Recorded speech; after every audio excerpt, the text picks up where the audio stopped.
and this is the start of another weekly Newsbite. My name's Symon Vegro, and I'm delighted to welcome everyone joining today's Zoom Live, and also to say hello to the large number of people who watch and listen to it later on Facebook or on our website. The active Redbourn team all hope you enjoy it. Quick, usual brief housekeeping message I have to read out every week. People joining are automatically muted with the video turned off, and if you want to preserve your anonymity still further, you can change your name in Zoom. Now, you remember those that dialed in last week that Chris Emmel hosted last week, and I noticed that he struggled slightly with the word anonymity as well, which led me to do some research about the pronunciation of difficult words.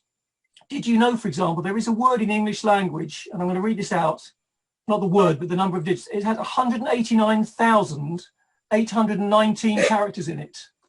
189,819 characters in this word. It takes 3.5 hours to pronounce. It's a protein. I wasn't proposing to read it out today, but I did thought it was just worth mentioning. I also researched that the word penguin is apparently one of the most difficult words to pronounce in the English language. I don't know why anyone would struggle with penguin, but anonymity isn't. And here's Rachel, which is perfect timing, because in my similar research, I noticed that the most difficult word in the world, apparently in the world, to pronounce is a German word. So over to you, Rachel, who speaks German. Can you tell us the German pronunciation or the word for 555? 555. Right, but that's supposed to be the most difficult word in the world to pronounce. Just say it one more time, Rachel. 555. Fantastic. There we go. What a wonderful fluent German speaker we have in Rachel. Thank you very much, Rachel. And that was that. You can now use the chat function to send messages, and the production team, who are no longer panicking, reminded me to tell you that this is now being live streamed on the Active in Redbourn website, and it will be copied onto the Redbourners page later. If I've forgotten anything, production team, are we good to continue? Well, apart from the fact it's not going live on Active in Redbourn because Facebook is not being happy with me. So well, never mind it. We'll get a recording shortly later. Fantastic. Yeah. Well, Facebook. Yes. Okay. Not much to say about Facebook, really. Okay, let's move on then. So first of all, I've had a very exciting program today, and I'm delighted that we have Dr. David Hemsi from Harpenden joining us. Good morning, David. Good morning, and good morning, everyone. And how's Harpenden today? Well, it looks cold out there from what I can see through my window. But I've been okay. Well, it's good of you to join us, Dr. Hemsi. Have you got an update for us? Yes, I have. So for those that don't know, I am the Clinical Director of Harpenden Health Primary Care Network, which is a network that involves the 3 practices that cover Harpenden, namely the Village Surgery, the Elms Medical Practice and Davenport House. And we have patients in Redbourn, which is why I'm delighted to join you on the Newsbite. Harpenden Public Halls has now vaccinated over 21,000 people. Wow. So 14,000 first doses and around 7,000 second doses. We have been approved to go live into phase 2. So that's cohorts 10, 11 and 12, which are basically those people aged from 18 to 50. We've almost finished cohort 10, so those are the 40 to 49-year-olds, or by finished, people that have been vaccinated or have an invitation, as we've got 2 clinics planned for Friday and Saturday this week. The big change since I last had the pleasure of talking to you is that we have joined the National Booking Service.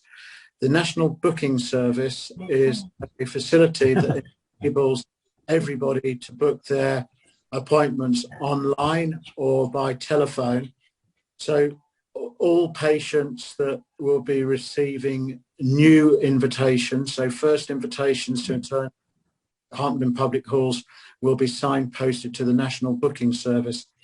All people who have currently been invited by the 3 practices and have had their first vaccinations will have their second vaccinations at Harpenden Public Halls, but the practices will be contacting them.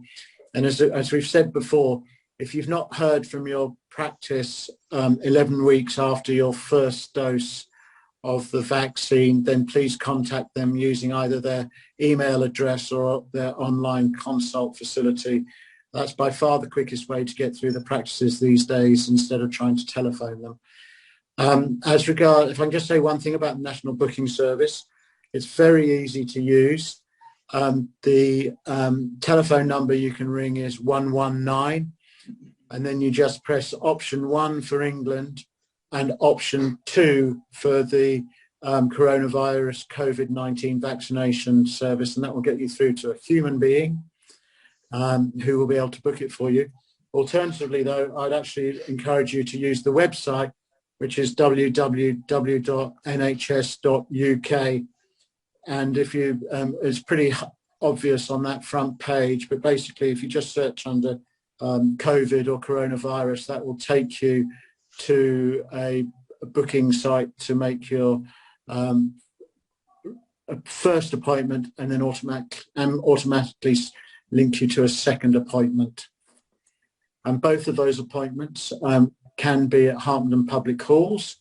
When we went live with the National Booking Service last week, there was a little bit of a glitch. So a lot of people had first appointments with us, but then got second appointments at surrounding places which they could choose.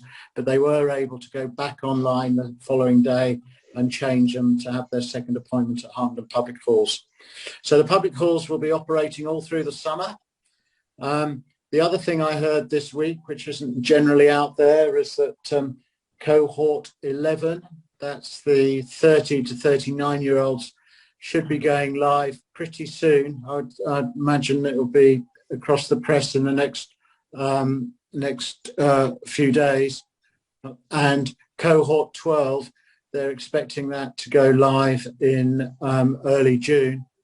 And then the final bit of news I heard is that school-age children, initially secondary school age, should be, they're beginning to think about how they're going to vaccinate them in September. And my final bit of news is that pretty much everybody is going to be offered a flu vaccination this autumn. So quite a lot of information to digest there. Yeah, thank you, Dr. Hemsi. That's really good stuff. Just a couple of quick questions before I let you go. How happy are you, if I can use that expression, with how things have gone? Are you, in terms of progress? Yes, delighted with the numbers that we've been able to vaccinate. And to be honest, I'm seeing more of my patients in the Harpenden Public Halls given vaccination than can get into the Thornton Knoxes, which are our surgeries, unfortunately. But I'm being a bit glib there, but no, I'm delighted with the way the halls are going. I think the Harpenden Trust and the PCN staff are just doing the most brilliant work. We were recognised actually by Herts County Council and got a Purple Star Award for our vaccination service for disabled and people with learning difficulties. So that was something, a badge we wear with pride. Super stuff, well done. One final thing then, if I may, any non-COVID related news for us, or is that completely dominating the world, just out of interest? Yeah, I'm having a hand operation next week. Oh, well, I hope that goes well. Thank you very much. No, COVID is, business is returning to normal in the practices, but it's a new normal. There is a massive backlog in our hospitals. I'm sure many of us have had delays for treatment and frustrating waits for first appointments. So there is a massive backlog. So no, it's not business as normal in the NHS yet, but it is resuming normal. I was pleased to hear on a call earlier this week, there are only apparently 6 people in Watford General Hospital with COVID and none on ITU. Oh, fantastic. So that is fantastic. Isn't it that brilliant news? Super. Well, thanks very much, Dr. Hemsi. Great to see you as always. I'll let you get back to your important work. Yeah. Well done on your Purple Star or whatever it is, and keep up the good work. Thank you, everybody. Hopefully we'll catch up with you again soon. Bye-bye. Thanks very much. Okay, I'd now like to move on to Will Gibbs. If you're on, I can see you there, Will. Good morning. Good morning, Simon. How are you today? Yeah, I'm really well, thank you. Excellent. Once again, you beat me in the shirt stakes. Boring old black for me. Yes, I have got a black T-shirt, but maybe I'll wear that next week. No, yours are much better than mine. So what have you got for us this week, Will? Well, as we all know, tomorrow we go to the polls. Well, I've got an 18-year-old daughter who's actually quite excited to be voting for the first time. I'm pleasantly surprised to see this, as often much is made at the time of elections about voter turnout and general apathy. Perhaps it's because she's studying A-level politics and is more politically aware than some. But the experience of standing in a cold hall in a rickety wooden booth with a stump of pencil on a bit of string in her hand will perhaps bring her down to earth. Voting for the Senate tomorrow, we are not. But we are voting in 3 different elections. We have the opportunity to elect our next police and crime commissioner for the county. We'll be voting for our next county councillor, and we'll be voting in a by-election for our representative on the St Albans and District Council. You don't need me to tell you this, Simon. Following the sad death of Councillor Tony Swendell, who'd served our community for over 20 years. So 3 crosses and hopefully no noughts. Whether you put your crosses in a line, as it were, is up to you. Far be it from me to tell anyone who they should vote for. But I will tell you how you should vote, if that isn't too subtle a difference. Who we elect is a very private matter. It's our own personal business. We may encounter a teller outside at the polling station, but it's entirely up to us whether we answer any of their questions or give them our polling number. Who we vote for is up to us. But I do want to say something about how we vote, in the sense of the attitude we take and the approach we make. And there are several points I'd like to make here. The first is that I would urge everyone to exercise their democratic right and turn out and vote. This is the cornerstone of living in a democratic nation.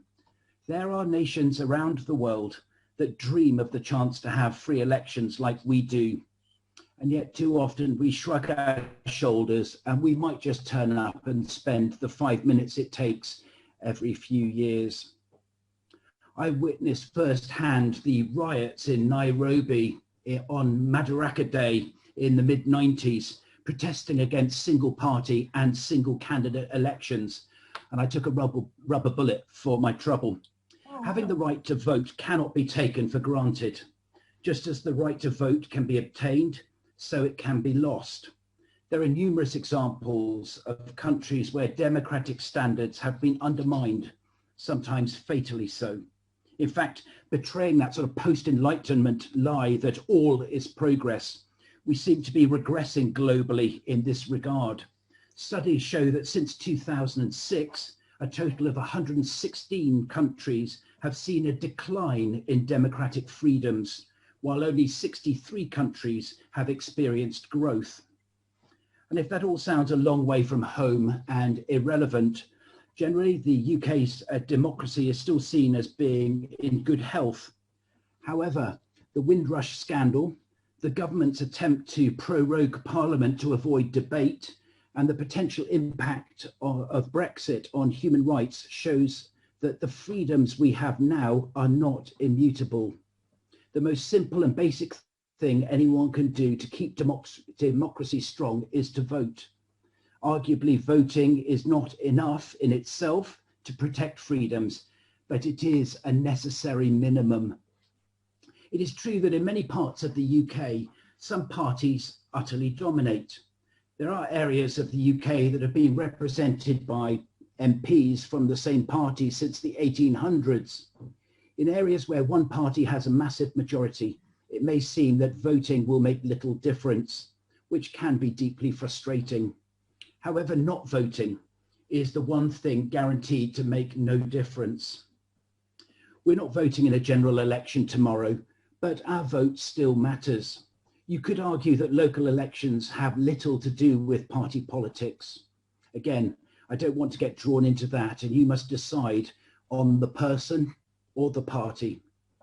But I will say how you vote tomorrow will affect national vote shares for the parties. Parties that cannot win can still get their agendas taken seriously by the other parties if their vote share is strong. National vote share is increasingly a part of the political debate after elections, and your vote can be part of that story. So again, voting matters. Having a system of government where ordinary people have a say in how they are governed is not automatic. Indeed, it was not always so, even here in the UK. The extension of the right to vote in the UK was a long and hard struggle with very real human costs, as exemplified by the 18 killed and several hundreds injured during the Peterloo massacre just over 200 years ago, when cavalry, yes, men on horses with swords, attacked protesters demanding a greater say in how Parliament was put together. This atrocity and the brutality experienced by those who fought for the right of women to vote remind us how controversial the right to vote really is. Voting is a way of paying respect to those who suffered and died to secure that vote. And it wasn't actually all that long ago. Voting is the most fundamental way of expressing an opinion on what someone is planning to do if elected. Failing to vote at all makes any subsequent complaints about whoever is elected fairly hypocritical. Sort of the idea of don't vote, can't moan. And as we consider who to vote for, I know this is easier said than done, but could we not vote in a way that was not for personal gain or personal preference, but for the wider good of most in our community? And lastly, we should definitely vote because in our social media driven world, we now have the traditional posting of photos of dogs outside polling booths. Expect to see the hashtag clean sweep before the day is out. Thank you very much, Will. Just a quick, on a very, well, first of all, a wonderful message, and I'd absolutely echo that everybody should always turn out and vote in every election that they can, I think, for all the reasons you mentioned. It was interesting statistic you said there about the number of countries in the world where democratic institutions have declined. Can you tell us a little bit more about that? Because that's horrifying. It is, and they're not always the countries you would expect. You know, there's been sort of global monitoring of elections and so on, and sometimes it's down to how votes are counted and suspicions about voter fraud and so on. Mm-hmm.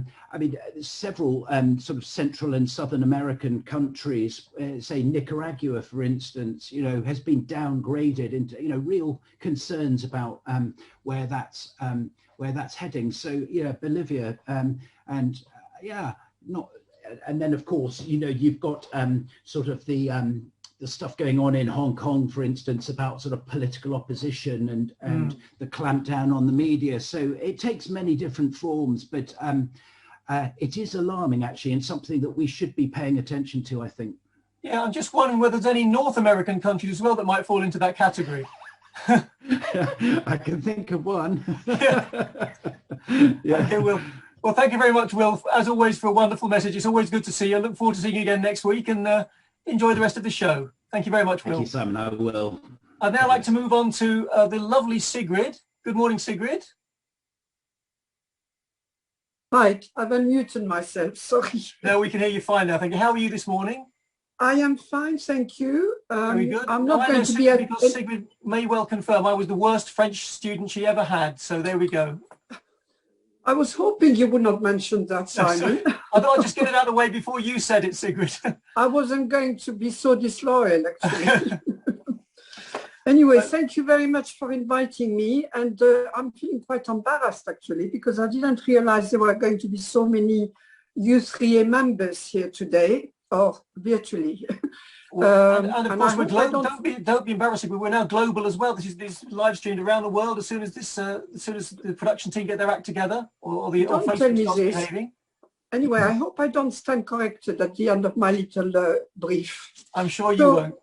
You're talking to us about the U3A today, Sigrid. Yes, I'm going to talk about U3A, but I won't spend much time in introducing myself because essentially many people know me, and many people on this, in Redbourn know me as the chairman of U3A. I've been the chairman of U3A for 2 years, and when I took over 2 years ago, I took over trying or attempting to follow in the footsteps of Pauline Aldridge, who was our chairman for 6 years, and she was a pretty unique and wonderful chairman, and it was so I didn't even attempt to follow in the footsteps. I decided I better just be myself.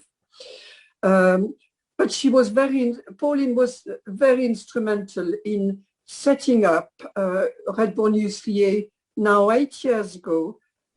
She wasn't the only one, but there were many popular figures in Redbourn alongside with her who created Redbourn Newsbite. So Redbourn Newsbite has been in existence now for 8 years. I want to go back a bit very quickly for a very good reason that you will guess very quickly as well, is that the Newsbite movement was started in French universities in the early 70s, and many Newsbites in Europe today are still associated with their local universities. Well, when the Newsbite movement came to UK some 10 years later, its founder, Brian Laslett, felt and believed that it should really take Newsbite should take a slightly different direction, in the sense that he believes that many people in their third age had a lot of life skill and experience that they could offer their local community. And its aim and objectives are still relevant today, really. I mean, he said, and that's its guiding principle, was that Newsbite is a learning cooperative for people in their third age, which enables members to share many educational, creative, and leisure activities.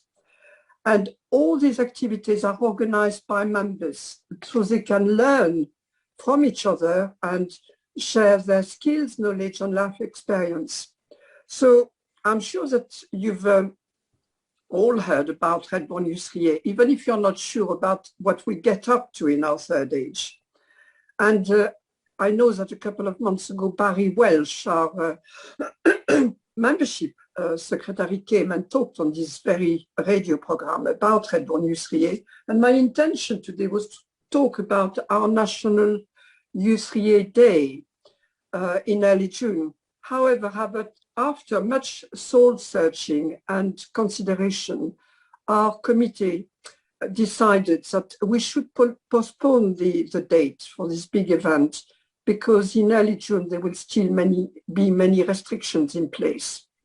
So whilst we've not set a new date for this event, we have every intention of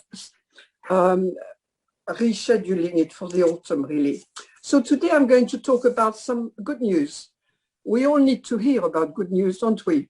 And of course, Redbourn Newsbite has been affected by the events of the last year. Nevertheless, thanks to technology, our members maintain contact with each other, not only via emails and WhatsApp, but most importantly, via Zoom. And as we learned more about it, the association or the committee obtained a license last autumn, and up to 17 groups have been meeting regularly on Zoom.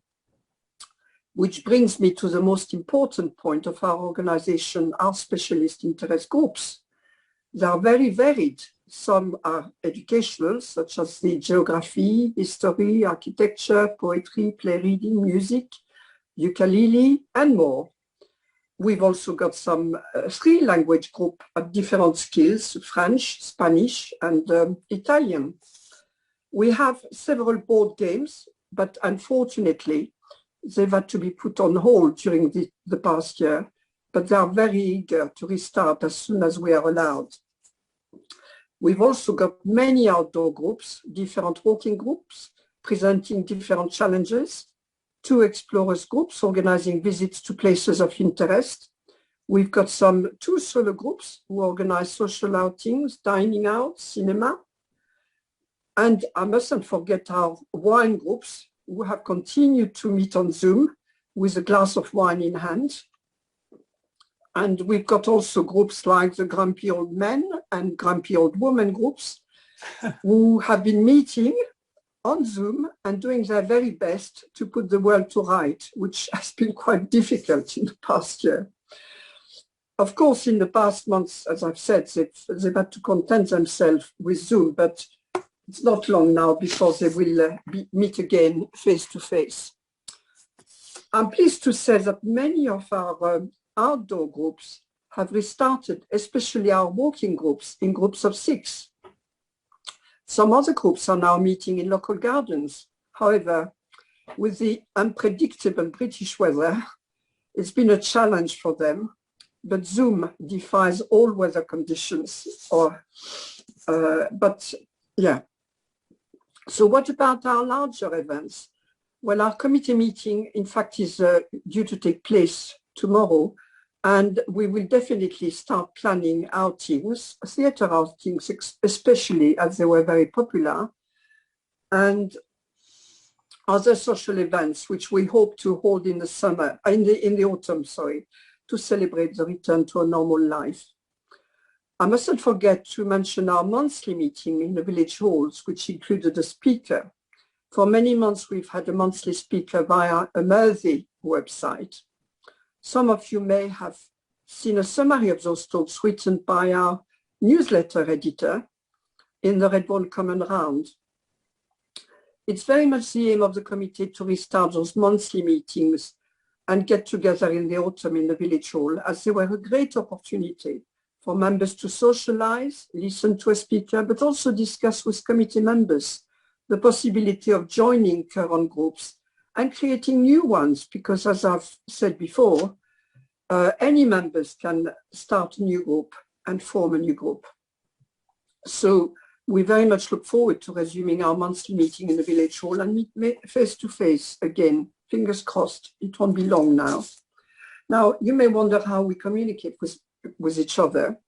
Well, the committee communicates with its members in various ways. The chair, currently myself, sends a newsletter every month to all the members to update them on committee news and others.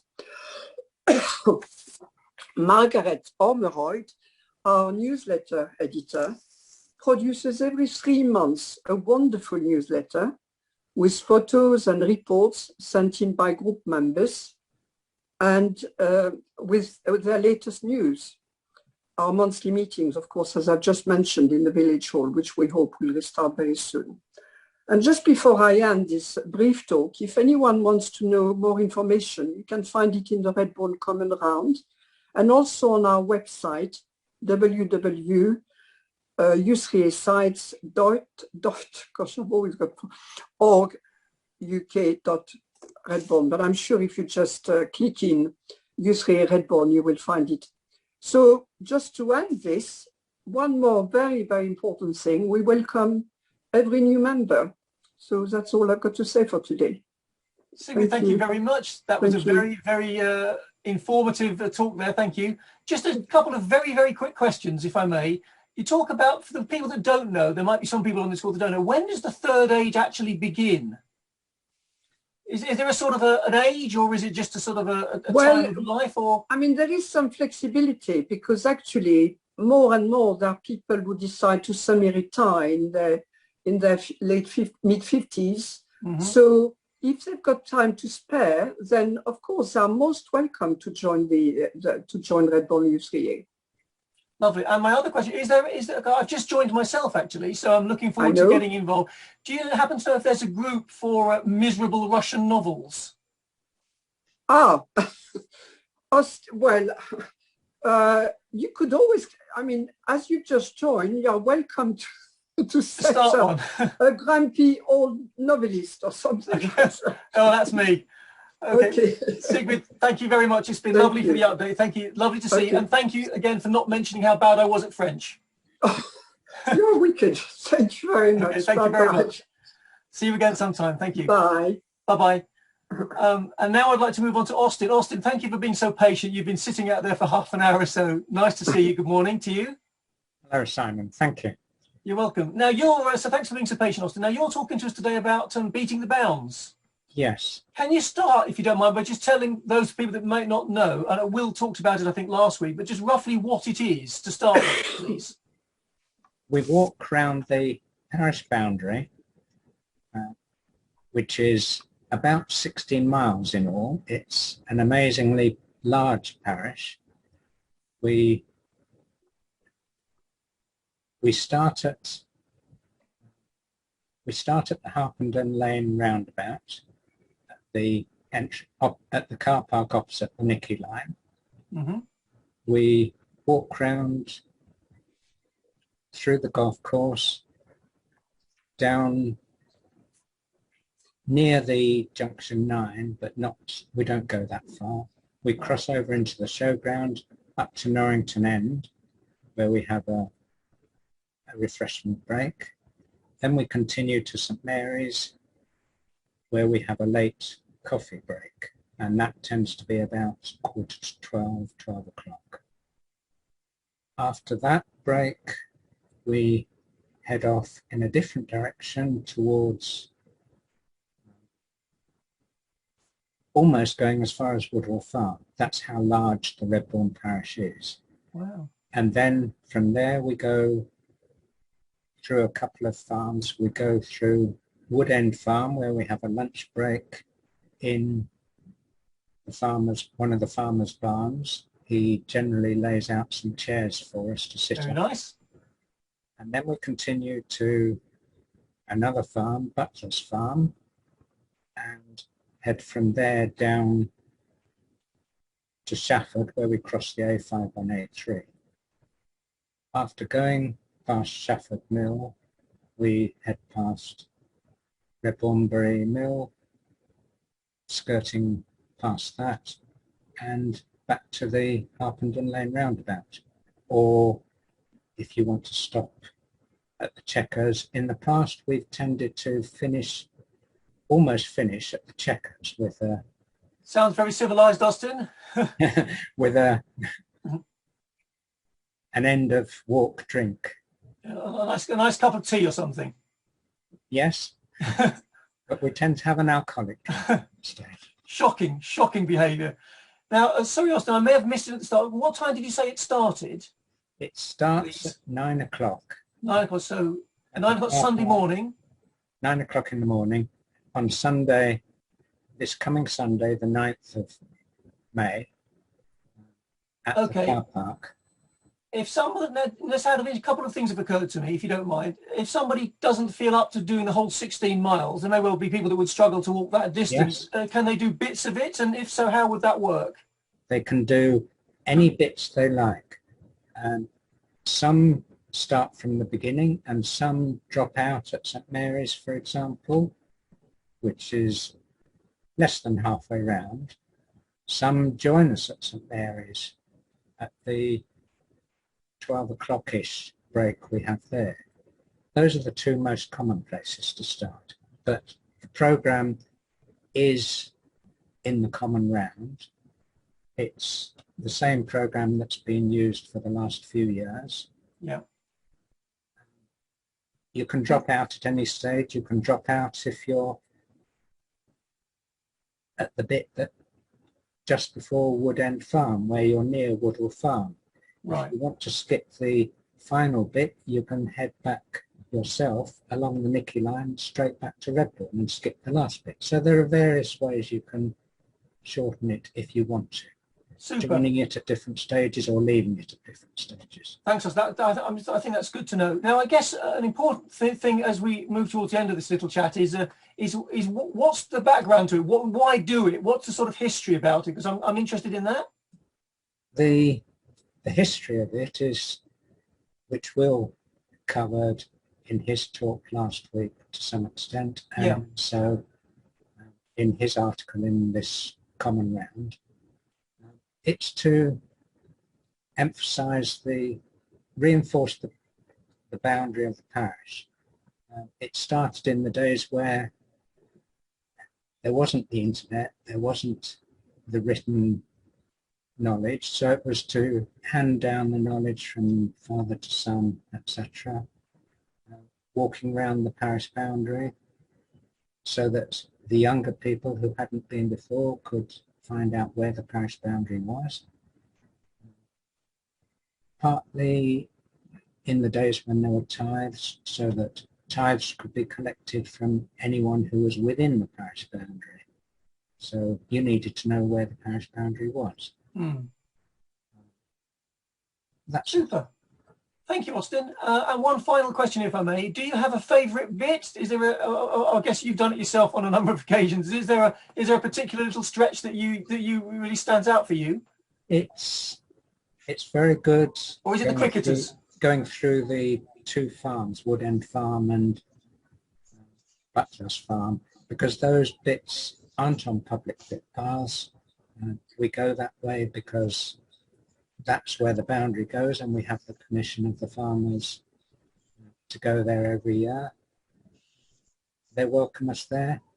So that's one of them. The other is from Shafford, back round to Redbourn, past Redbourn Mill, along the Hertfordshire Way. And yes, I bet that's nice. Yeah. So, what about the final stop off at the pub then, Austin? Does that appeal to you, or is Yes. Yeah, good. We obviously last year when we did it, there was just Tina and me walking by ourselves, and another couple walked by themselves an hour or two after us, and we did keep in touch with that other couple all the way round. So that was interesting.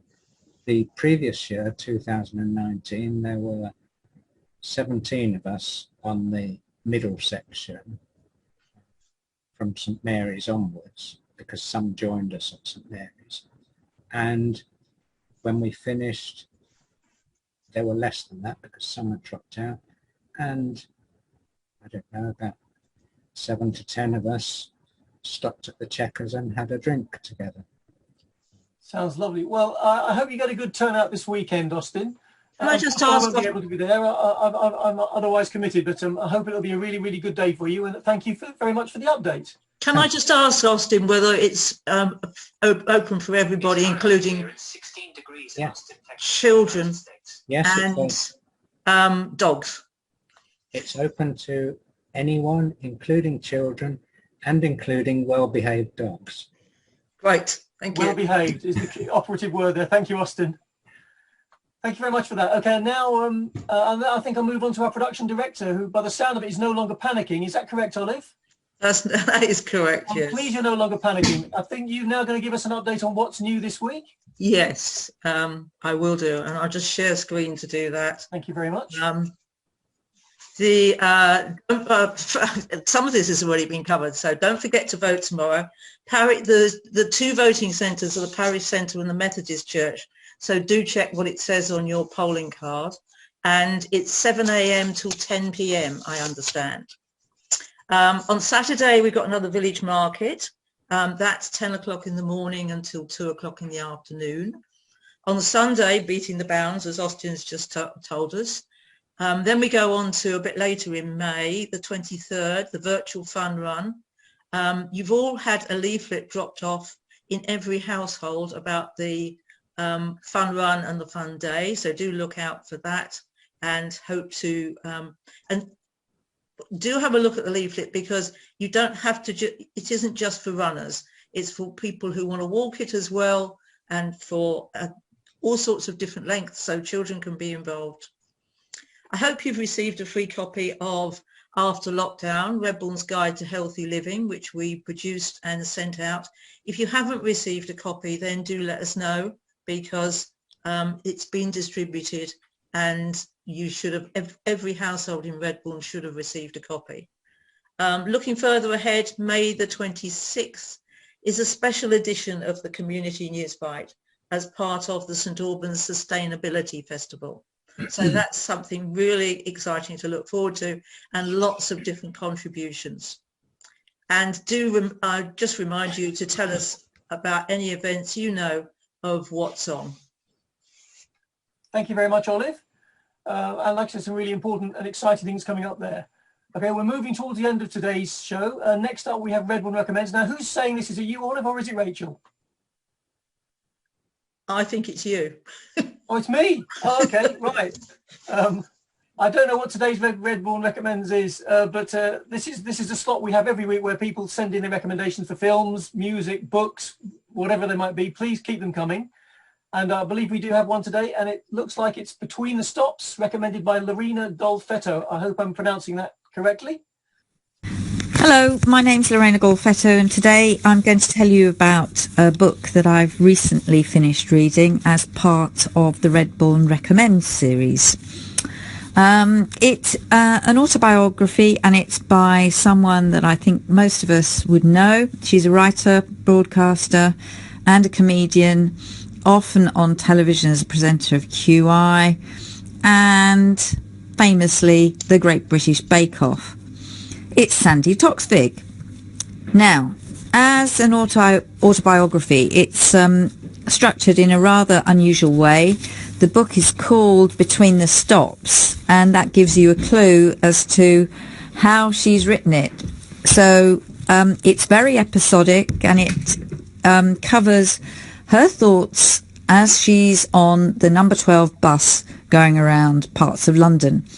She's a history buff, so you will get lots of fascinating historical facts, and as well as all the comedic and wit and wisdom that Sandy's famous for. I'd recommend it on the basis that you can pick it up and put it down very easily. It's very episodic, so you can dip in and out. So it's a great read, funny and interesting, with lots of gossip, but also thought-provoking. What a lovely recommendation. As we say every week, please keep these coming. There have been some really, really good ones coming in. We particularly love them from kids, some of which have been absolutely fantastic. I remember the one where a little child was telling us that the Lord of the Rings was a bit scary, which really made me smile. If you do have a Rev Will Recommends for us, please send it to info@activeinredbourn.co.uk, and we'll include it on this programme. Now we're at the final part of the show, which is one of my favourite parts. If I can have a quick word with, if he's in role yet, Tim or David, before we start. Yes, Simon, I'm here. Good morning. Good morning. Now, just a quick thing before we start today's show, which I absolutely can't wait for because it's such a gripping moment. You're starting, hopefully, rehearsals live soon for your summer shows, is that right?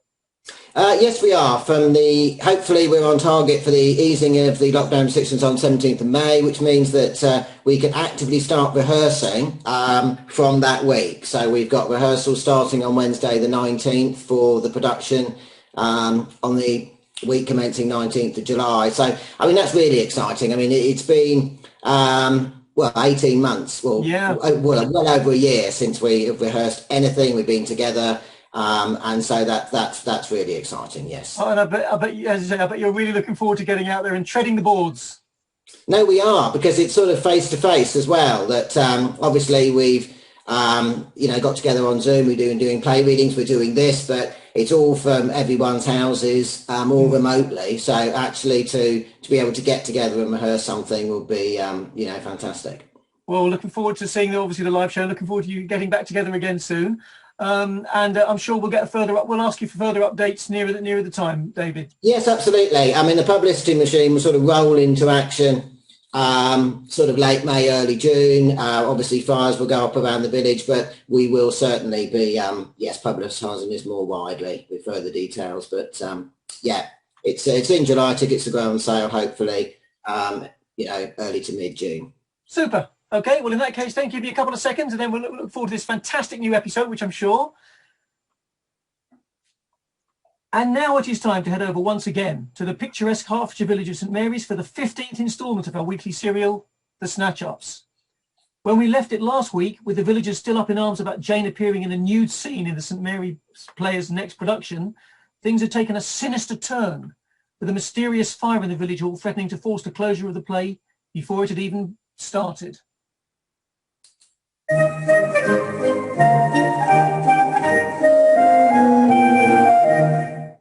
Well, it looks like the play has definitely had to be cancelled.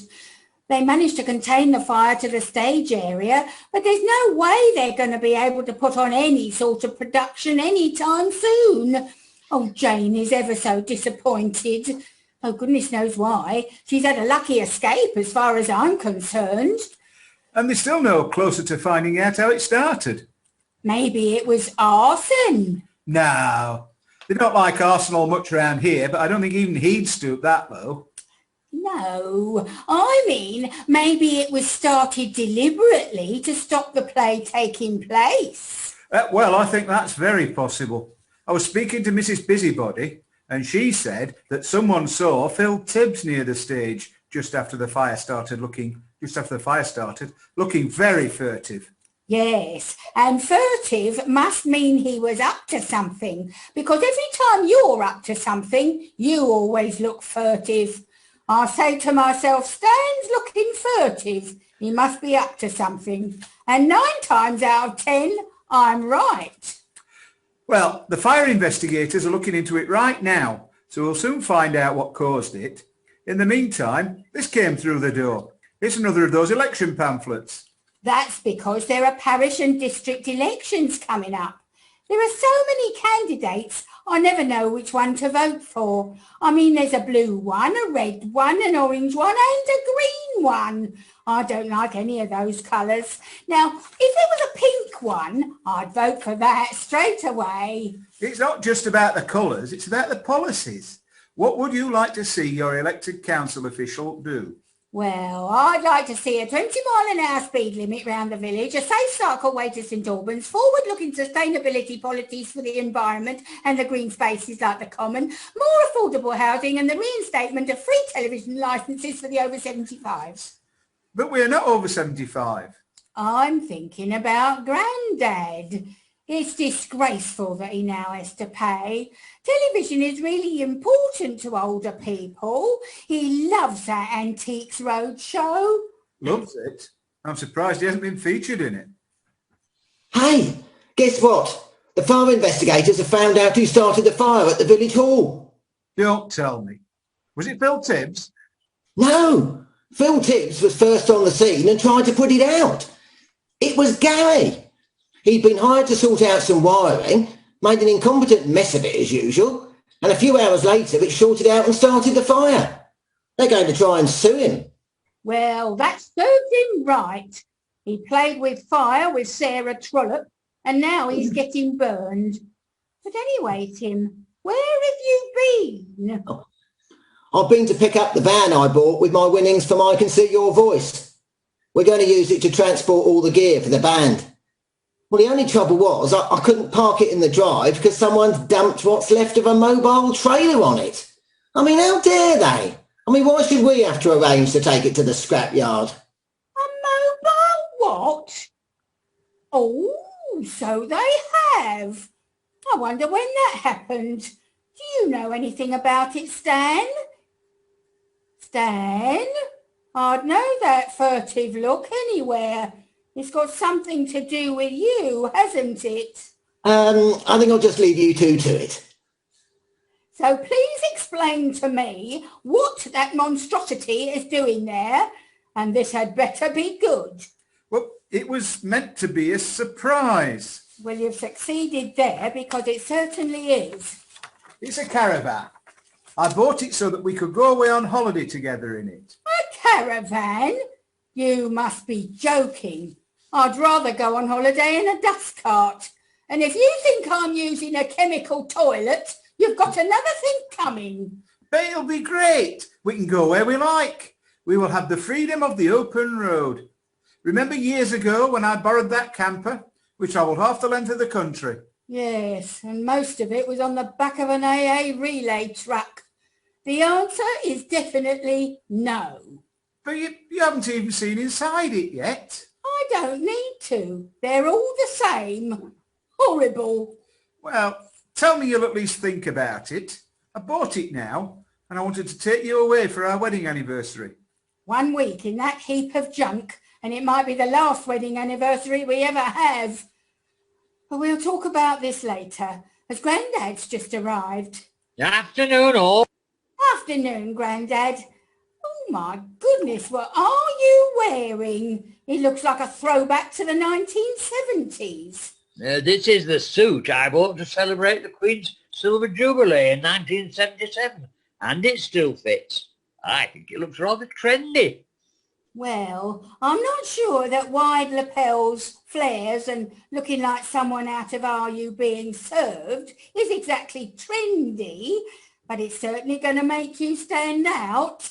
Yes, the only places selling a kipper toy these days are cafes in Birmingham.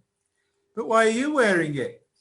I am going to the annual dinner at the Masonic Lodge at the personal invitation of the Worshipful Master. The Masonic Lodge? Since when did ageing rock drummers and members of outlaw motorcycle gangs get invited to those? I am going at Mrs. Prodworthy's +1. Her husband was in the Masons for years. He was a senior warden. Isn't it all aprons and handshakes? I mean, you don't know anything about the Masons. Well, who cares about that if there's a slap-up meal and free bar going? Anyway, I shall regale them with stories about my career in the civil service. Your career in the civil service? You worked for them for 2 years as a junior caterer before you were sacked for nearly poisoning the Nigerian ambassador. Oh, that was an accident. I had no idea those prawns were out of date. Well, at least everyone will be much safer if you're eating the meal and not cooking it. Anyway, I need to be off. I said I'd take Mrs. Prodworthy for a drink first at the Cricketers. Well, you'd better be careful. If you're wearing that suit, they'll probably offer you a baby sham or a bottle of Blue Nun. Very funny. Oh, by the way, did you know that someone had dumped a caravan on the drive? Yes, that was Stan. Apparently, we're supposed to be going on holiday in it. Well, best of luck with that. It doesn't look like it would make it to the end of the road before falling to bits. Anyhow, see you later. I'm not sure I'm happy about Grandad going to the Masonic Lodge. I mean, he's doing some pretty strange things these days. What if he gets roped into it? Before we know it, he'll be planting an acacia tree and looking at us with an all-seeing eye. You just don't know what's going to happen next. Oh, that's it. I've had enough. I just don't think I can cope anymore. Jane, what is it? You're in a terrible state. Oh, Mum, everything's falling apart. In the past few weeks, I've been dumped. The play's been cancelled. Half the village have turned against me. And the school has gone from bad to worse. Oh, I feel like running away and starting a new life. Well, living with your father, I feel like that most days. But things are never that bad. Well, they certainly feel like they are. Whatever happened to that brave, confident, empowered young girl who was prepared to face up to her critics and stand up for what she believed? You're an amazing, strong, talented young woman, Jane. You're a snatch-up. When things get hard, we stand up tall, face our problems head-on and get through them. So dry those tears, because nothing is as bad as you think it is. Oh, thanks, Mum. I feel so much better about things now. I've got to be positive. It might not have been planned, but I have to deal with it. Deal with what? I think I might be pregnant.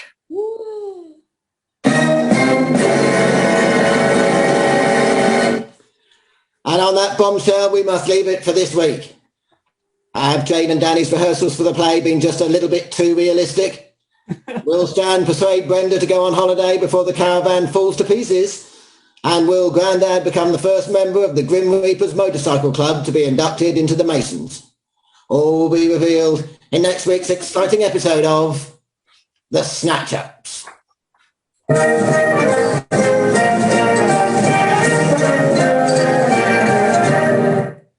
Well, talk about bombshells. That really was one. So another wonderful performance from the Snatchups. And what a lovely attitude of life they have about, you know, bring it on and nothing can defeat us and all that. Good on you, the Snatchups. So that's the end of another show for everybody. Thank you very much for listening in today. Thank you very much for the guests for dialing in who contributed. It was great to see you all. Stay safe. We look forward to seeing you all next Wednesday morning at 11 o'clock. And please don't forget to vote. Have a lovely day, everybody, and enjoy the weather. Bye. Thank you, Simon. Bye.